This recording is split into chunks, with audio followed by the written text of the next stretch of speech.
2, 3, start.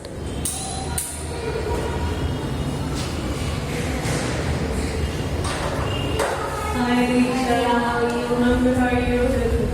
Thank you for having me. No worries. I hope you're not too busy. Not at all. Please have a seat. So how's your day been? It's been good. It's been having baking as usual. Oh, that's good to know. So shall I dive into the interview part of this day? Yes, it's good. Cool. So when did you first start baking? It's been about a year to year and a half, I think. Yeah. Yeah, close to a year. So weren't you doing a degree in tourism? What led you to the change into baking?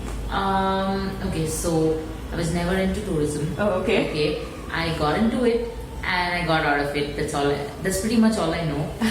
But baking started out as it was always a favorite thing, like eating, baking, anything with food. And I started, once I moved in with my brother, I started experimenting with things. Okay. One thing led to another, and yeah. That's nice.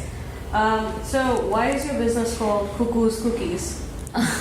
It's a weird story. So I have, my first niece, okay, she was really tiny, and my sister was trying to get her to say Deeku Chitti. Okay, Chitti means aunt in Tamil. Okay. Okay, and she couldn't pronounce Deeku, so she ended up saying Cuckoo Chitti. Okay. And 4, 5 nieces and nephews later, the name stuck. The name Cuckoo stuck. So I'm called Cuckoo Chitti. And when my aunt came here once, she ate my cookies and she's like, you should start something called Cuckoo's Cookies. And Yeah, that's how it the began. name stuck. That's nice. So what's the favorite thing for you to bake? I'm into cookies, so people would expect me to say cookies, but cookies are too standard. There's only so much you can do, but I love playing around with cakes. So cakes are my favorite thing to bake. Okay, but you're not into that, right? I'm not into that, no. Okay. I do it on special request, but yeah, I'm still a learner in the cakes side of it. Okay. I'm experimenting and stuff, but I don't plan on getting into it, not anytime soon. No. Okay. Do you follow any specific recipe or do you have your own? I'm a self-taught baker, so everything started with following recipes, but I tweaked them to the texture and flavor and taste that I wanted. So it's basically modified versions of already existing recipes. So they're all, it's a bit of both basically. Okay, cool.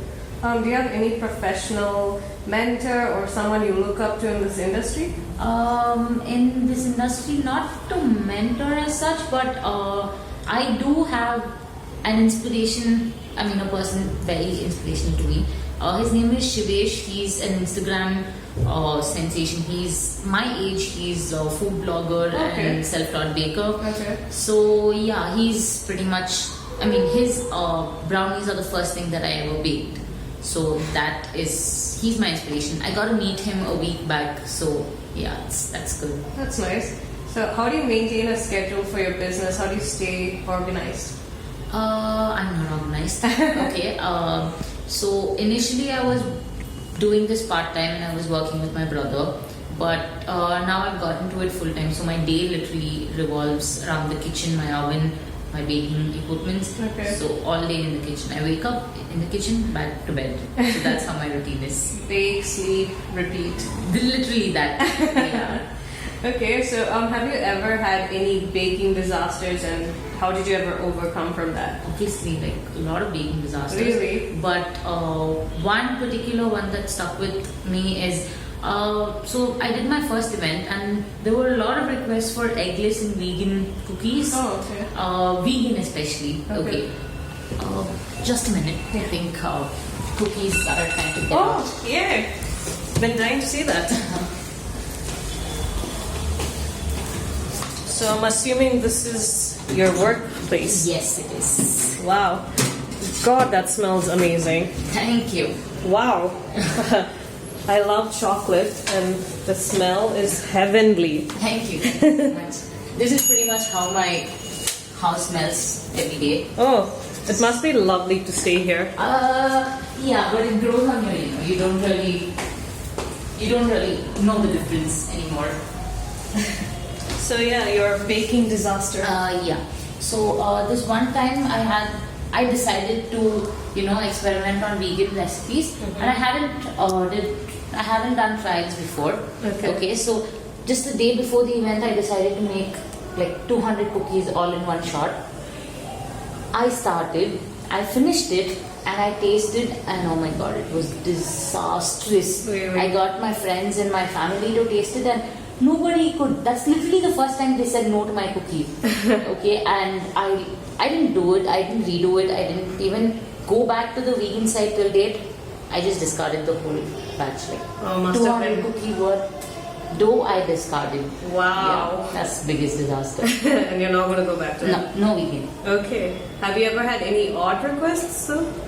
Odd requests, not really, but people do come up with weird flavor combinations and ask me to bake, peanut butter and white chocolate. I mean, I think it's a very weird, combination. Did you ever taste that? I've never heard of it. Okay. Never seen anyone bake it. It's not. I don't even think it's a thing. Okay. So I mean, I don't plan on getting into it.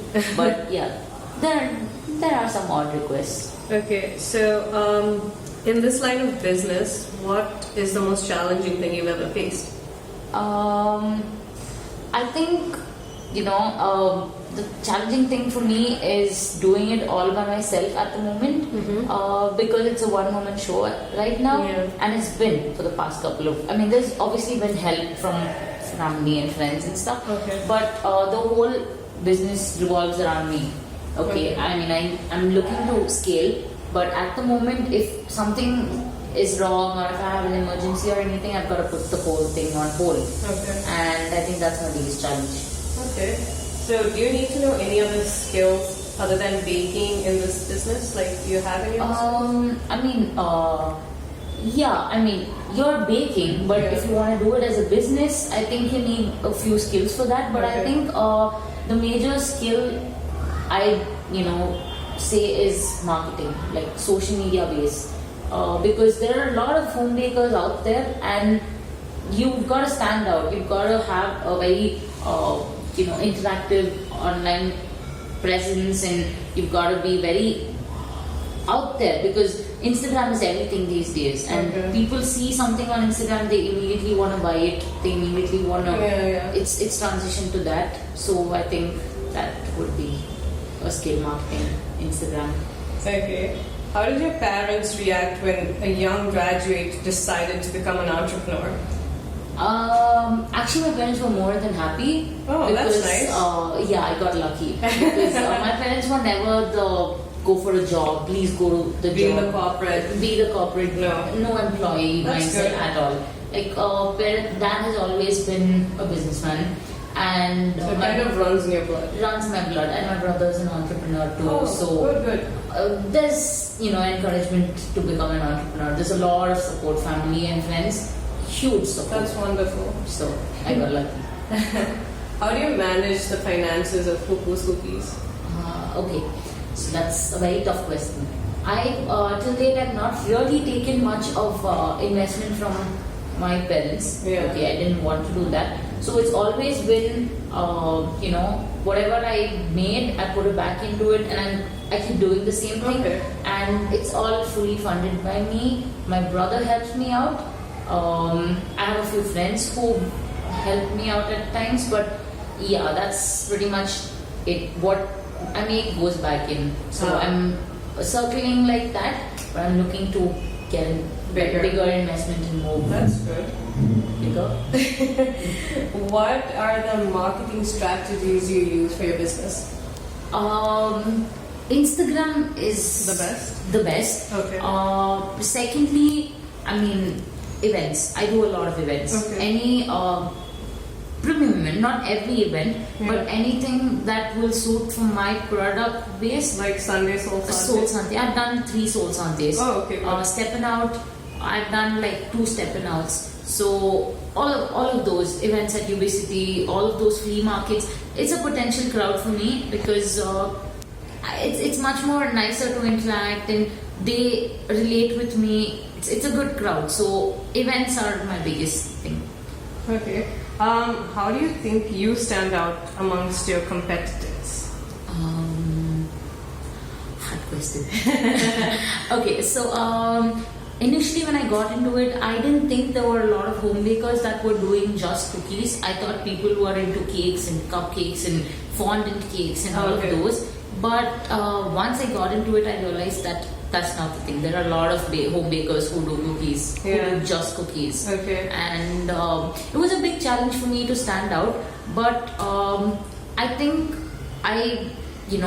the flavors that I brought in and stuff, that's literally what, because everyone's doing chocolate chip cookies. And I wanted to bring variations. I wanted to get them to, the perception of cookies in India is just chocolate chip. Like when you say cookies, the first thing people say is chocolate chip, and their idea of chocolate chip cookie is so bad that they think hide and seek is chocolate chip cookies. And it is not. It is a biscuit. The perception There's is so a difference. bad. Yeah, and I'm trying to bring in, cookies are supposed to be crispy around the edges and soft and chewy and gooey. Wow. Yeah, so that's the kind of items I'm trying to put in.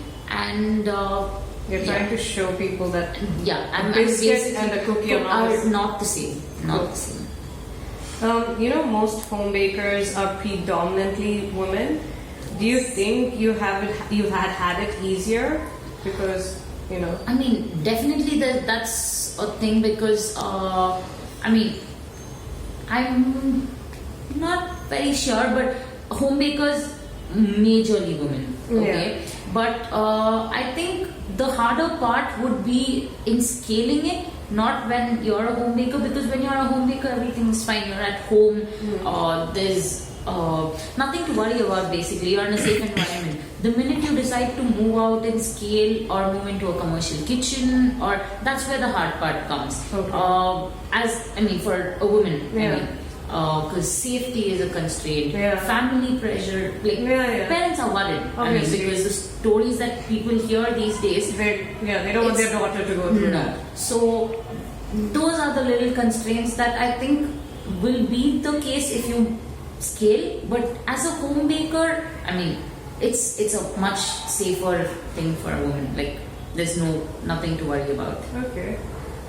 Do you wish to ever own your own bakery, like an actual place? So that is a plan, but not anytime soon because it's very investment sensitive, like very high in investment. But someday Cuckoo's Cookies will be there. Yay! What's your future like for Cuckoo's Cookie in the next 5 years at least? So I wanna, like I told you, I wanna bring to India the concept of cookies, and how warm and comforting cookies can be. Okay, and I'm not talking about biscuits, okay, not the crunchy hard ones. I'm talking about the really gooey ones the minute you take a bite into it. And I want to be the go-to brand for cookies and get people to experience the warmth of them at their doorstep. Okay. So delivery, getting warm home-baked cookies delivered to your doorstep. That's the goal for Cuckoo's Cookies. Well, hopefully you'll reach there. Yeah. Anyways, our last and final question is, do you have any tips to give any young entrepreneurs just like you? Go for it. If no idea is a bad idea, and you will start figuring things out as you go, because nobody has ever had it easy. Nobody knows all the answers to everything. You start, you put in your sweat and tears and blood and everything into it, and you will figure things out eventually. Obviously you'll have a huge support system, but if you have an idea, go for it. No matter how small it is. Well, thank you so much. Thank you for it. But before you're done, let me give you some cookies. Oh, wow. The most exciting part of my interview. Yes. I'm going to give you warm cookies. Okay. So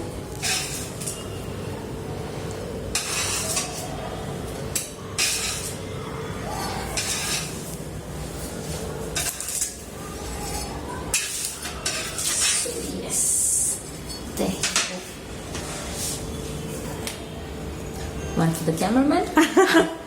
Camera woman, sorry. This is too good, dude. Thank you. This is one of the best cookies ever. Please Let's all try to buy Cuckoo's cookies. Thank you. The woman behind it all. Thank you. Free marketing. Thank you so much. Thank you. One more cookie? I probably will take the whole plate. Yeah. I will pack some for you. Thank you.